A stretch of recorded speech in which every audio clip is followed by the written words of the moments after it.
10 जनपद में 33 लाख भी पर्वतीय मूल का व्यक्ति नहीं है और राज्य की जनसंख्या 1,35 करोड़ है।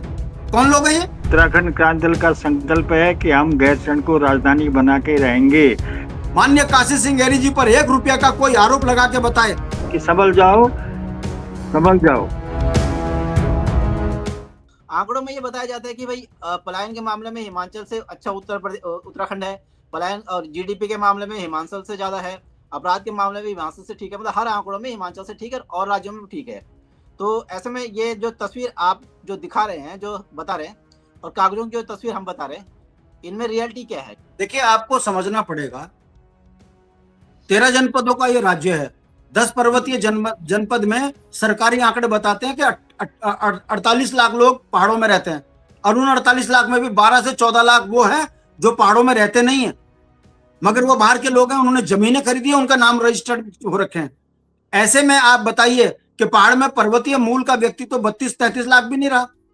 10 जनपद में 33 लाख भी पर्वतीय मूल का व्यक्ति नहीं है और राज्य की जनसंख्या 1,35 करोड़ है। कौन लोग हैं ये? जो हरिद्वार, उधम सिंह नगर, देहरादून में बसे हुए हैं, ये संपन्न है, वो चाहे पर्वतीय मूल का व्यक्ति हो चाहे अन्य हो। मगर जिनके लिए राज्य मांगा गया है, जिस सेना के मनोबल को बढ़ाने के लिए सीमाओं में मानव को रोकने की बात उत्तराखंड क्रांति दल करता रहा, वहां तो गांव खाली है। 5 लाख लोग पलायन कर गए। आखिर उत्तराखंड की स्थिति को ठीक करने के लिए आखिर उत्तराखंड क्रांति दल क्यों जरूरी है? और मैं आपके सामने कह रहा हूं, इसको रिकॉर्ड करके रख लीजिएगा। माननीय काशी सिंह ऐरी के नेतृत्व में 27 का चुनाव लड़ेंगे और एक तरफा क्षेत्रीय दल आगे बढ़ता हुआ दिखेगा। और मैं जब ये बोलता हूं तो इस बात को समझ लीजिए, लोगों ने राजनीतिक स्वार्थ के लिए पार्टियां बदली, बाप बदले। माननीय काशी सिंह ऐरी जी ने अपने परिवार को, पूरे उत्तराखंड को एक मत करते हुए राज्य लिया है और आज भी भले ही आर्थिक अभाव झेल रहे हों, मगर उत्तराखंड की जो विचारधारा है, सबको साथ लेके चलना, गुरुकुल नार्सन से लेके बद्रीनाथ तक, उधम सिंह नगर से लेकर पिथौरागढ़ तक, विकास नगर से लेकर त्यूनी चक्रोता तक, समाज को एक मत करने की इच्छा शक्ति रखने वाले पार्टी यदि कोई है वो यूकेडी है। और यूकेडी में काशी सिंह ऐरी, दिवाकर भट्ट, 2 ऐसे मनीषी हैं जो आज भी समाज को एक मत करके आगे लेके चल रहे हैं। 27 का नेतृत्व इन्हीं 2 बड़े नेताओं के हाथ में होगा और हमारा चेहरा माननीय काशी सिंह ऐरी बनेंगे और इनके नेतृत्व में हम चुनाव लड़ेंगे। मेरा विश्वास है इस राज्य के अंदर एक संदेश जाएगा, फकीरी में राज्य बनाया है तो इसी फकीरी में सत्ता में भी जाएंगे और जिस दिन जाएंगे हमारी शपथ गैरसैंण के अंदर होगी। और हमने कसम खाई हुई है, हम तो माननीय ऐरी जी के नेतृत्व में राजनीति की एबीसीडी सीखे हुए हैं और जो भी परिपक्वता हमने पाई है, वो धैर्य, वो तपस्या और वो संघर्ष हमने माननीय काशी सिंह ऐरी और दिवाकर भट्ट जी के नेतृत्व में सीखा है, माना है। इसीलिए हम घबराए नहीं हैं। मैं आपको बता दूं राणा जी, 1857 में मंगल पांडे ने अगर देश की आजादी का बिगुल बजाया तो 90 साल लगे देश को बनने में। वैसे ही अगर 79 में माननीय काशी सिंह ऐरी जी के नेतृत्व में अलग राज्य का बिगुल बजा है तो 22 साल लगे इस राज्य को बनने में। हमने समाज को तोड़ा नहीं है, एक मुट्ठ और एकजुट किया। त्याग, तपस्या और बलिदान की मूर्ति आपके पैनल पे बैठी है माननीय काशी सिंह ऐरी जी।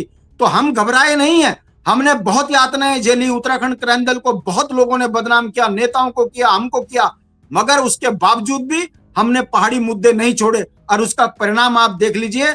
आज पूरे उत्तराखंड के अंदर माननीय काशी सिंह ऐरी जी और दिवाकर भट्ट जी के नेतृत्व में उत्तराखंड क्रांति दल से क्या नौजवान, क्या किसान, क्या व्यापारी, क्या कर्मचारी, क्या मातृशक्ति, क्या छात्र शक्ति, सभी एक मुट्ठ होकर ये बात बोल रहे हैं कि उत्तराखंड को यदि बचाना है तो यूकेडी को आगे लाना है। तो मेरा विश्वास है 27 में माननीय काशी सिंह ऐरी जी के नेतृत्व में उत्तराखंड के अंदर राज्य आंदोलन की तर्ज पर एक ऐसा लहर आएगी कि पूरा उत्तराखंड यूकेडी मय होगा। और जिस दिन यूकेडी मय होगा, आपको गैरसैंण में शपथ ग्रहण लेते हुए दिखेंगे।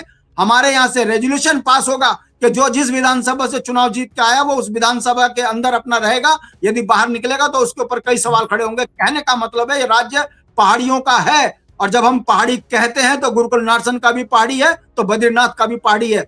मगर हमको जितना बदनाम किया गया है उसका नुकसान आज हमारी जनता भुगत रही है। कर्ज में डूब गई, नौकरियां बिक गई, संसाधन बिक गए। अब जनता को समझ में आ रहा है कि यूकेडी को जितना कमजोर किया जाएगा उतना पहाड़ के लोगों पर बाहर का कब्जा होगा। इसीलिए अब यूकेडी को मजबूत करने की जरूरत है और माननीय काशी सिंह ऐरी जी के नेतृत्व में उत्तराखंड क्रांति दल परचम लहराने की ओर आगे बढ़ रहा है। मेरा विश्वास है जब हमने राज्य बना दिया है तो राज्य की सत्ता में भी जाएंगे और उत्तराखंड के मूल नागरिकों के अधिकारों को संपन्न करते हुए अपने उत्तराखंड को विकास से जोड़ेंगे, ये मेरा विश्वास है। और मैं देख रहा हूं इन आंखों से कि अब लोग कहने लगे हैं कि माननीय काशी सिंह हेरी जी, दिवाकर भट्ट जी, वो तमाम राज्य आंदोलनकारी, आओ बाहर निकलो, हम तुम्हारे को सत्ता के नजदीक पहुंचाएंगे और उत्तराखंड के अंदर क्षेत्रीय सोच को मजबूत करेंगे। तो राणा जी, अगर हम निराश होते तो कब का खत्म हो चुका होता है राज्य। आज भी सड़कों पे हम पिट रहे हैं, एक तरफ रजत जयंती है, दूसरी तरफ हमारे नेता को पुलिस प्रताड़ित कर रही है भानियावाला में, ये कहकर कि राष्ट्रपति आ रखी है, आप जो है देहरादून नहीं जा सकते। ये कैसी सरकार है? हम देवभूमि के नागरिक हैं, पुलिस वहां पर मार मार के शराब बिकवा रही है। ये शराबियों की पार्टी है। ये भाजपा जो है उत्तराखंड को बर्बाद कर कर उत्तराखंड में केवल सत्ता लौट संसाधन लूटने वाली पार्टी है। इसका राजनीतिक मुंह तोड़ जवाब उत्तराखंड क्रांति दल दे रहा है, आगे भी देगा। और एक एक पाई का हिसाब माननीय काशी सिंह हेरी जी के नेतृत्व में हम लेंगे। हम निराश नहीं, घबराए नहीं है, मगर इन 25 सालों में जो बुनियादी सवालों पर काम होना था नहीं हुआ है। इसीलिए हम आज उत्तराखंड के अंदर जगह जगह आंदोलन कर रहे हैं, उत्तराखंड को जगा रहे हैं, लोग जाग रहे हैं। और 27 में भाजपा कांग्रेस से एक एक पाई का हिसाब लिया जाएगा, ये मेरा विश्वास है। रजत जयंती का ढोंग भी जनता देख रही है। जी राणा जी।